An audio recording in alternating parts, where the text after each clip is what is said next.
ত্রয়োদশ জাতীয় সংসদ নির্বাচনে নিরঙ্কুশ জয়ের পর ইতিবাচক রাজনীতির বার্তা দিতে বাংলাদেশ জামায়াতে ইসলামীর আমির ডাক্তার শফিকুর রহমানের বাসভবনে গিয়েছেন বিএনপির চেয়ারম্যান তারেক রহমান। রোববার সন্ধ্যায় রাজধানীর বসুন্ধরা আবাসিক এলাকায় জামায়াত আমিরের সঙ্গে এই সৌজন্য সাক্ষাৎ অনুষ্ঠিত হয়। বিএনপির ভেরিফাইড ফেসবুক পেজের এক পোস্টে বলা হয়েছে, ত্রয়োদশ জাতীয় সংসদ নির্বাচন পরবর্তী বাংলাদেশে একটি সুস্থ ও ইতিবাচক ধারার রাজনীতির সূচনার অংশ হিসেবে তারেক রহমান আজ সন্ধ্যায় জামায়াত আমিরের বাসায় যান।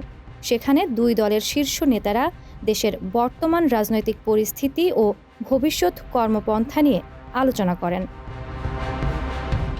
সাক্ষাৎকালে তারেক রহমানের সঙ্গে ছিলেন বিএনপি মহাসচিব মির্জা ফখরুল ইসলাম আলমগীর এবং স্থায়ী কমিটির সদস্য নজরুল ইসলাম খান।